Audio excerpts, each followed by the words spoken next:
Sa Arise and Build, the Bible-rooted community. In Joshua 1:8, keep this book of the law always on your lips. Sabi po ng Lord kay Joshua, no? Meditate on it day and night so that you may be careful to do everything written in it. Then you will be prosperous and successful. Yun po ang mga sinishare ni Pastora nung last natin na Saturday, I think, or Sunday. Saturday and Sunday. Okay, so ang pamagat po ng ating pong pag-aaralan ngayon ay overflow. Okay, so ang text ko po nito, sub po na text is John 4:13. Yun pong encounter ng Samaritan woman with Jesus. In John 4:13 and 14, sabi po dito, Jesus answered, everyone who drinks this water will be thirsty again. But whoever drinks the water I give them will never thirst.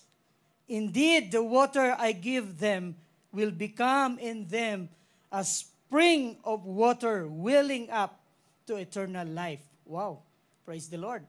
So, kung makita mo po itong lugar na ito, yung well na yan ay rich in history po yun. Yung well na yan, si Jacob po mismo ang nag-build or naghukay ng well na yan. At alam po natin dito sa Middle East and part ng Israel, yung source ng tubig ay napaka-importante. Kaya kung basahin mo po itong John 4, it is not only rich in history, yung encounter ng woman at ni Jesus, ang dami pong bagay, ang dami pong matutunan po natin sa verse na ito o sa encounter na ito. Now, overflow. Although here, wala po tayo nakitang well dito, mostly, wala po ditong natural source of water. Siguro may nakakita ka ng mga lake park, kumbaga ano lang yun, mga man-made. At saka pag sinasabi pong cistern, man-made din po yun. At kung may rain, siguro pag nakapunta kayo ng Ras Al Khaimah, meron data doon o Pujairah. Merong man-made na lake po doon sa Al Ain. Pero hindi po yung natural source of water. Pero makita po dito ang offer ni Jesus Christ. Sabi po na, kung sino daw ang drink ng water na ito from that well will be thirsty again. But the water that I will give them will become to him a well that welling up, or it will become to him a spring of water welling up to eternal life. Hindi lang ngayon, kundi to eternal life. Okay? So, what is the importance of water? Napaka-importante po ang water. Alam po natin, maski katawan po natin, kailangan po natin ng water. Pag less water ka, lalo na ngayon tag-init, bigla kang sumakit yung ulo mo. Diba? Yun pala, hindi ka na pala nakainom ng tubig from afternoon until morning. At kumbaga, basta magkulang lang water ang body mo, kasi ang body po natin ay 60% of the body, water. So, ang water, it protects our body organs and tissues and carries nutrients and oxygens to our cells. Kasi although we are living, mga cells po natin, buhay din po yon. So, yung water ay magkikarry din ng mga nutrients to your cells. Kaya po tayo, alive. So, ang Earth, 71% of Earth's surface is water. Hindi po, inisip ko noon, akala ko 71% ng composition ng Earth is water. Bali pala, yung surface lang. Kasi alam po natin, yung Earth, hindi naman, wala tubig na doon, mainit na yung core. Metal na yun doon sa kalubluban, sa surface lang. 71%. Ang Word, sabi nga po, ang mundo natin ngayon, itong ginagalawan natin ngayon, 2018, meron pong survey, the 2018 edition of the United Nations World Water Development Report stated that nearly 6 billion peoples will suffer from clean water scarcity by 2050. Pero sabi natin, malayo pa naman yun, no? Di ba? Pero our generation, ang mga anak po natin, clean water scarcity. This is the result of increasing demand of water and reduction of water resources. Lumaki yung demand, kumukunti yung resources. Saan napunta yung tubig? Diba? Hindi natin alam kung nag-evaporate ba siya. At alam po natin, napaka-importante. And many nations also, even in the old times, they are in war because of the water source. Napaka-importante po ang water source. Now, this water, bakit po natin pinag-uusapan po itong water?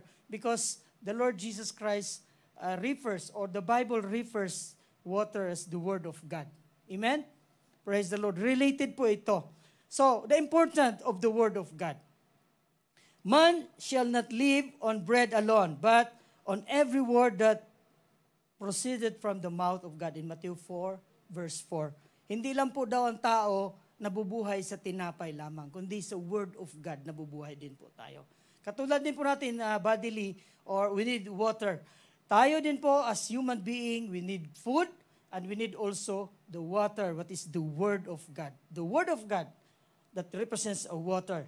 Okay? So, number 2, the importance of the Word of God is that you can be fruitful and prosperous. In Psalms 1, verse 1 to 3, sabi nga po dito, he shall be like a tree planted by the rivers of water that brings forth its fruit in its season, whose leaf shall not wither, and whatever he does shall prosper. Yun po daw ang taong may Word of God. Hindi po siya natutuyo. Hindi po nagkulang ng bunga. Nakakita na po ba kayo ng mga tanim na nasa tabing ilog o sa riverbank? Alam po natin na lagi siyang green. Wala siyang season, di ba? Wala siyang season dahil may water lagi eh. Hindi katulad nung walang water, nag-aantay lang ang ulan, na talagang nag-aantay siya ng ulan bago siya mulaklak, magbago ng dahon. Pero ito lang tao na mayroong Word of God, it's like a tree planted by the rivers of water. Even out of season, pwede siyang mamunga. Okay? Yun po ang isang tao na may Word of God in his life. So, it's never an ending source. Kung nasa iyo ang Word of God, it is an unending source. Ang energy po natin, ang faith po natin, hindi po yan sa atin galing. Galing po yan ng Word of God. Sabi nga, di ba, faith cometh from hearing and hearing the Word of God. So kung wala tayong word, wala tayong power, wala tayong energy, ang faith po natin ay kukundap-kundap din po siya. Andap-andap pala. So, it is an ending source. Sabi ko ng Matthew 24, verse 35, basahin po natin. Matthew 24, 35 pala. Wala tayong ano.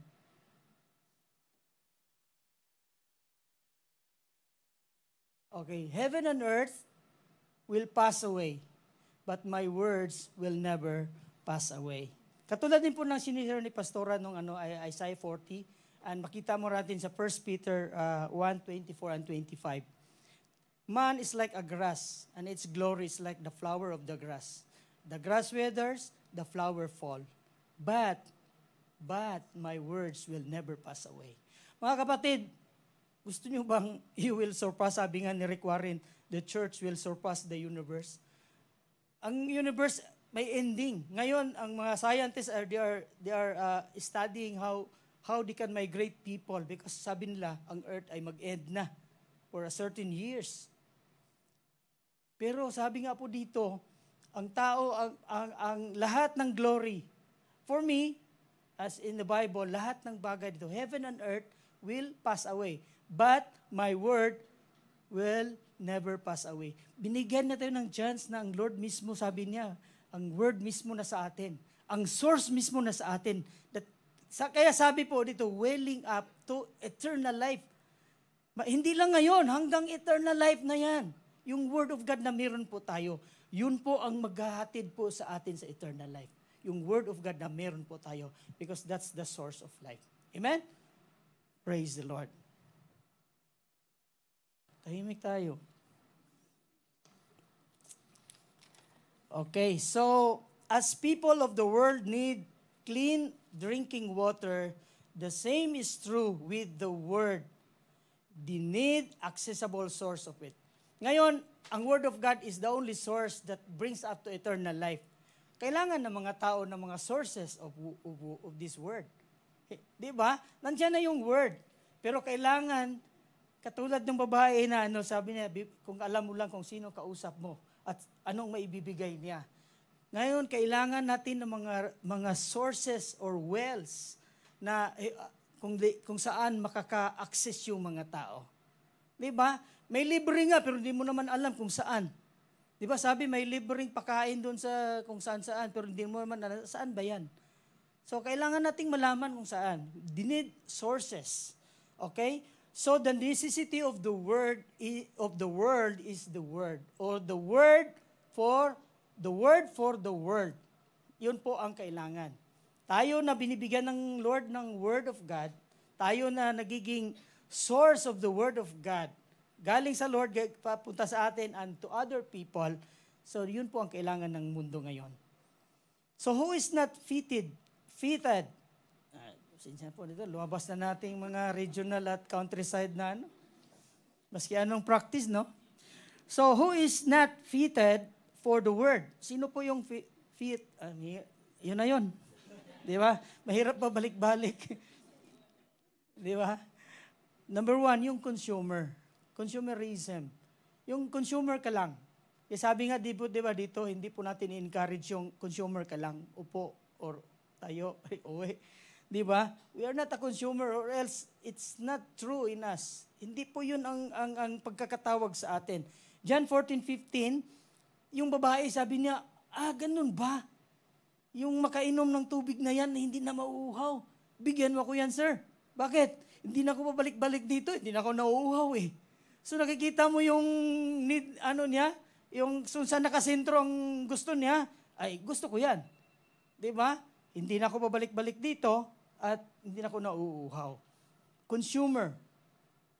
So yung taking the Word just for consumption or take one as keepsake, yun po ay hindi po maganda. Okay, so marami pong mga negative po nito, yung mga being lang.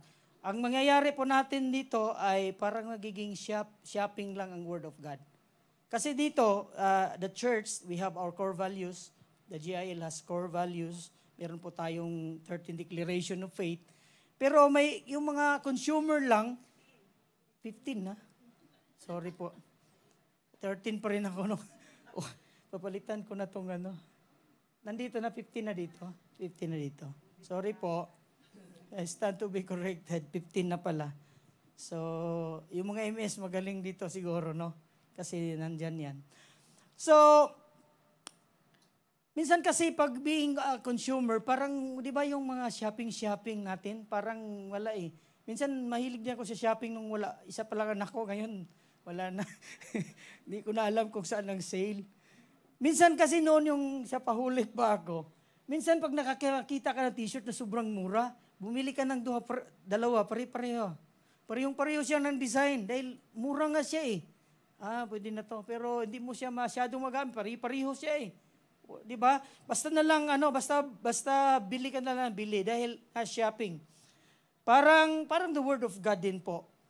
Sabi, minsan inisip na mga nagsya-shop lang o consumer lang ng Word of God, doon tayo sa kabilang church, lalo na sa mga probinsya.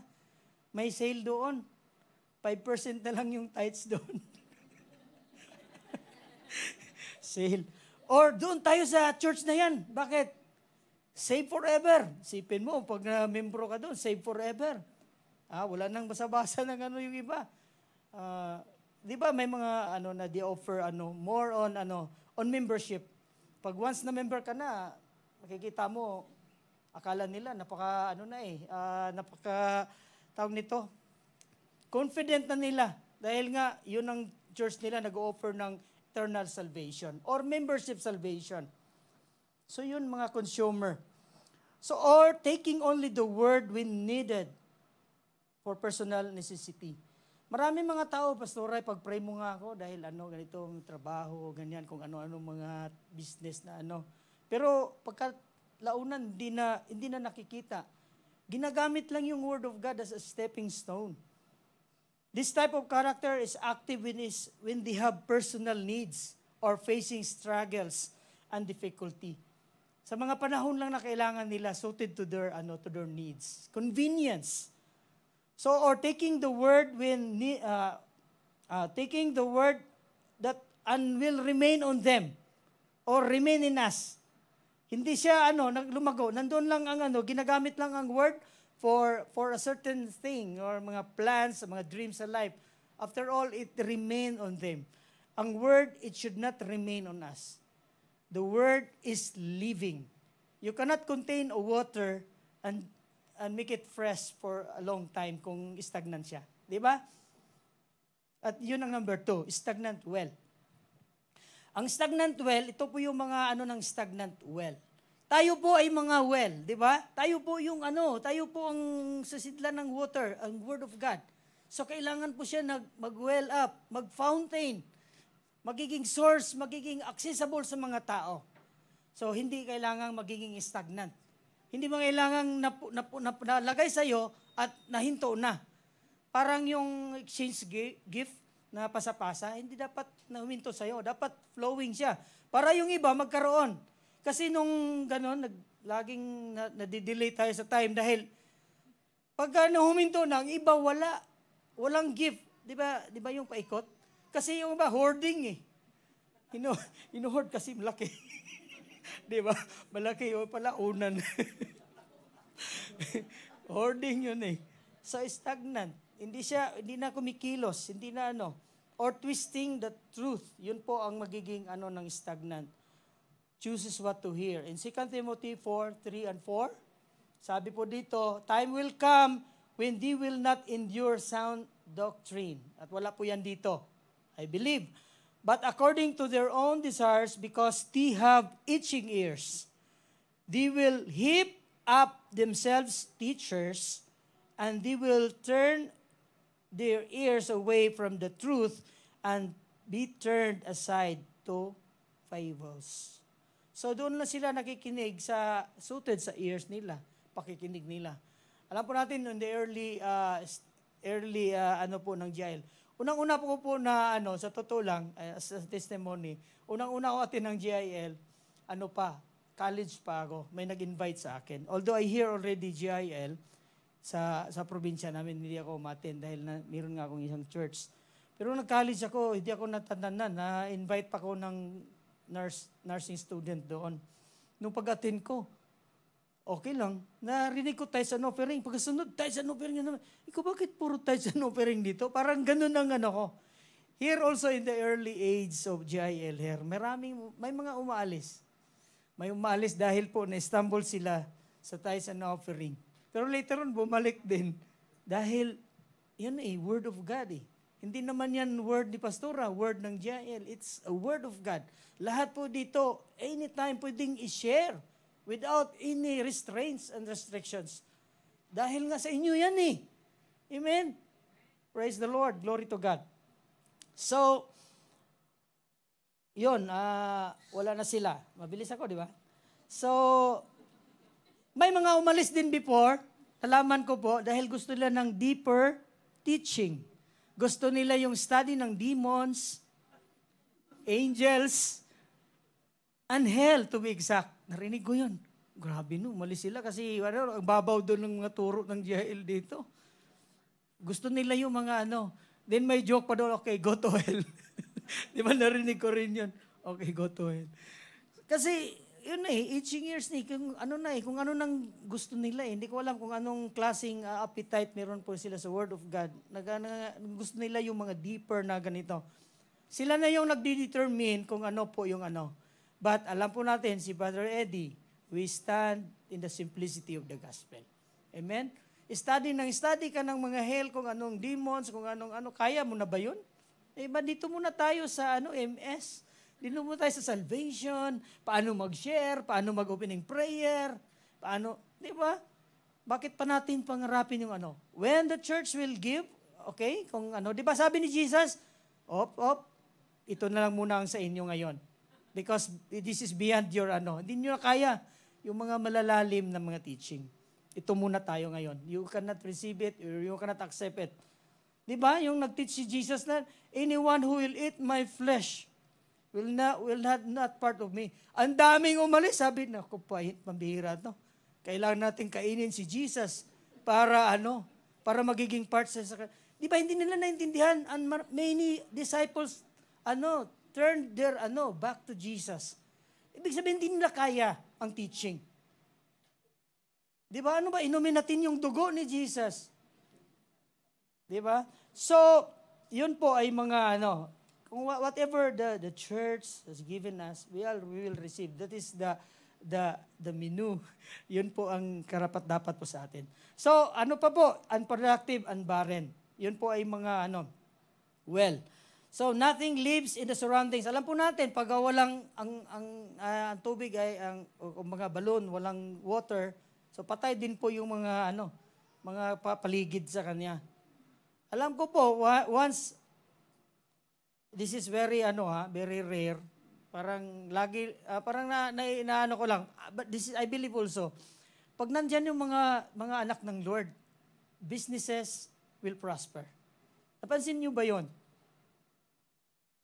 Amen? Praise the Lord. Pag pumapasok ka na isang kapihan or isang parang dumami din kagad ang mga tao. Diba? Na yan? Hindi ko lang alam kung ganon. Pero napansin ko lang, nung pagpasok mo, kayo lang, pero biglang dumami. Extra na yun, extraordinary na yan. Akin lang po yun.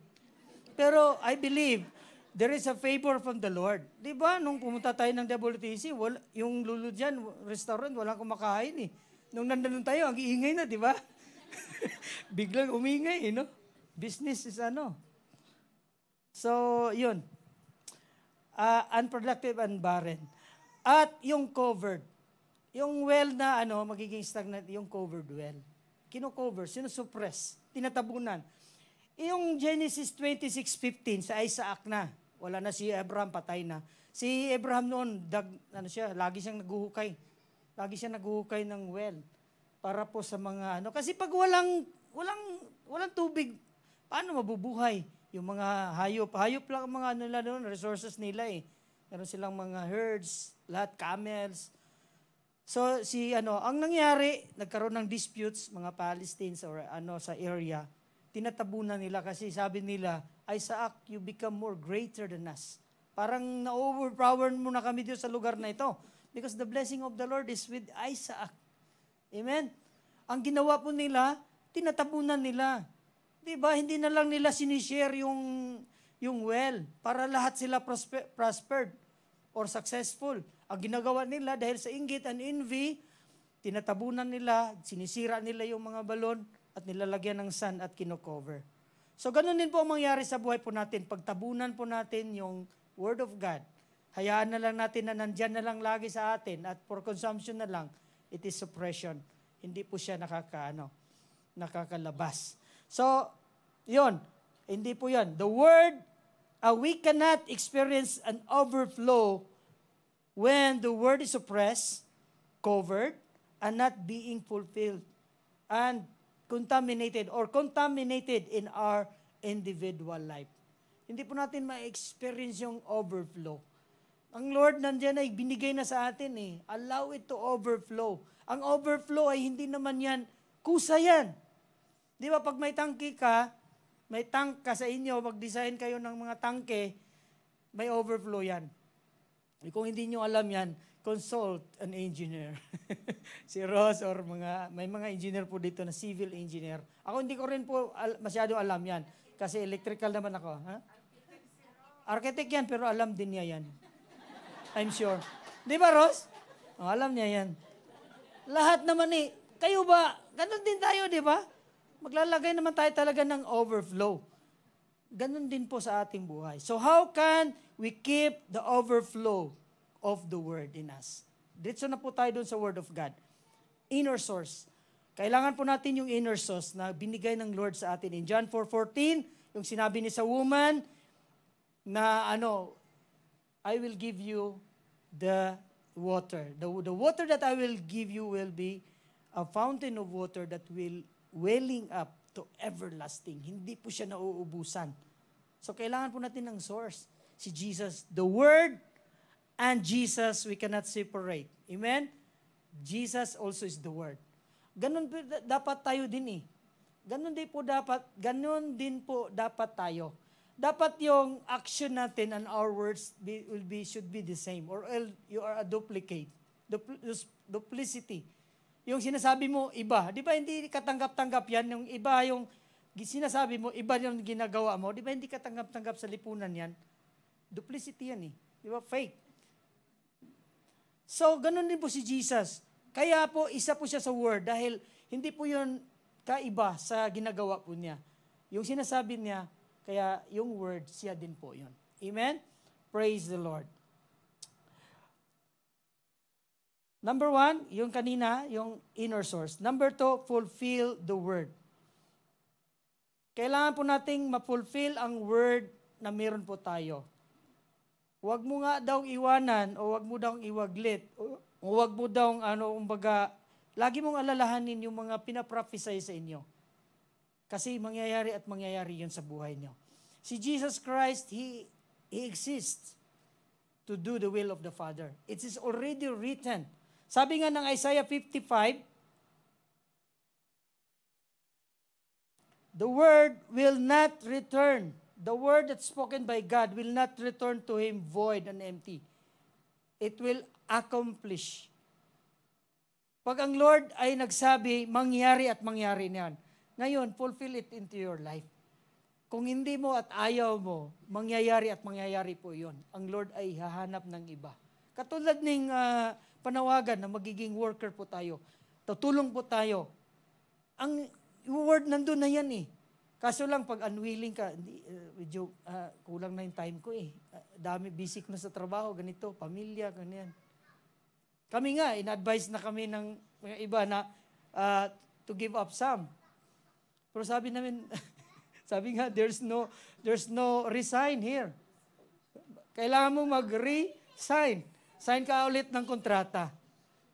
Dahil nga sa family, ang dami po naming struggle sa life. Nung last year lang, ang dami naming attack sa enemy. Alam siguro ng iba dito. Na sinasabi ko, Lord, paano pa ako mag-share ng word of God? This is grabe yung atake. Pero piece by piece. One step upon another, the Lord has removed all those hurdles in our life and give us this, Amen, praise the Lord. Dahil nga po, excellent ang word of God. It will really accomplish. Maski anong hurdle, maski anong harang ng enemy. Sabi nga po, yung work ng enemy is like, yung Mirage. Sinong driver po dito ng, nakakita ng Mirage? Pagka nag-drive ka, kala mo, may tubig. Nakikita mo yung shadow ng mga sasakyan. Pero Mirage po yun, hindi po sila totoo talaga na nandoon. Malayo na po yung sasakyan. Is a mirage. Ganun po ang enemy. Akala mo talagang wawasakin na yung pamilya mo eh. At hindi na kayo babangon. Yun ang gusto niyang impress sa'yo. Pero it's a mirage. Because the word of the Lord, maski pa sabihin, makita mo sa mirage, may pader. Wala yun. Amen? Sabihin mo, wala yun. Drive on. Praise the Lord. Glory to God. Hallelujah. Praise the Lord. Sana ako.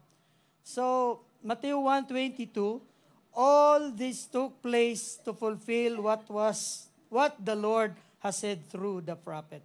The virgin. Pati yung pagpanganak kay Jesus ay nakasulat na po yun. For me, I believe na lahat po ng ginagalaw po natin, gawin mo po yung obedience to the will and word of God, mangyayari at mangyayari going up ko talaga. Walang pati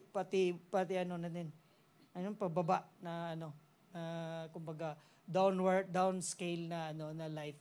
Always up.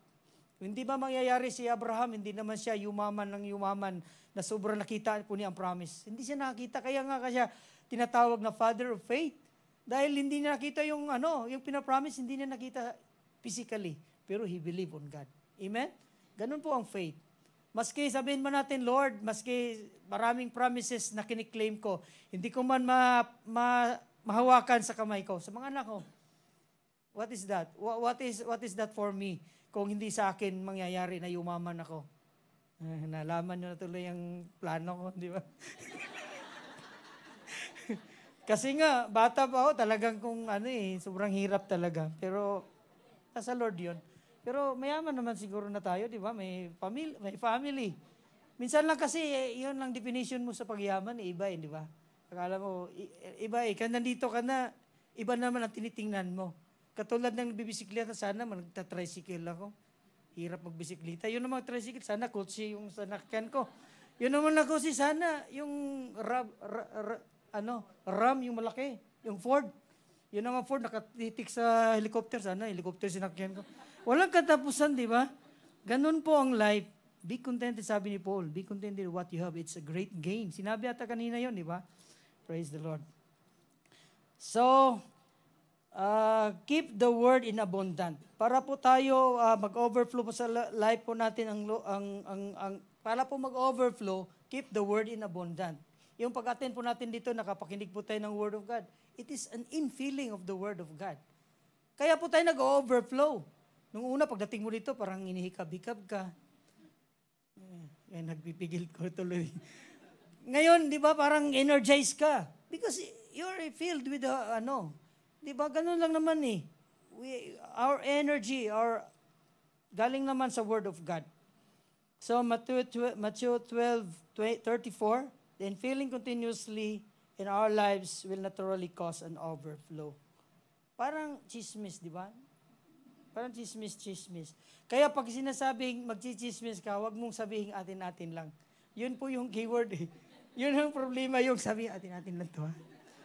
Kaya pag nagchichismis kayo na ayaw niyong machismis sa buong wag mong dagdagan ng atin-atin lang. Kasi yun ang keyword. Kasi pagka sinabi atin-atin lang yan. Gamitin niya yun. Atin-atin nga lang, buong barangay na. So, keep the word to overflow on your lips. Ito po yung final po natin. Dito po tayo culminates. Kasi nga ang overflow, ang tangke, hindi po yan mag-overflow. Pag mag-overflow, sasabog po yan.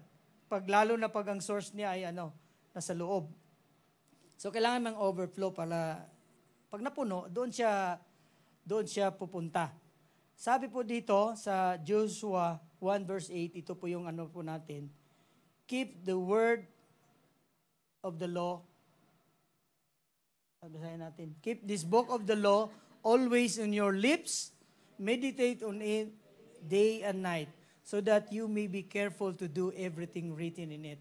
Then you will be prosperous and successful.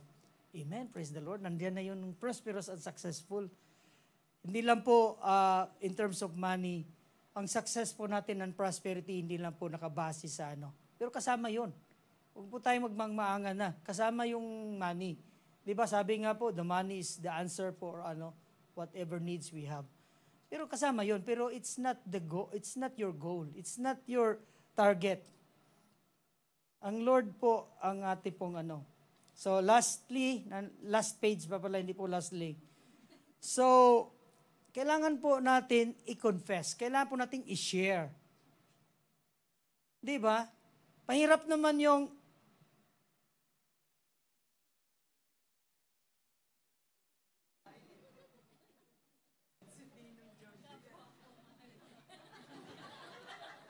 So, ano ibig sabihin nun? Di ba?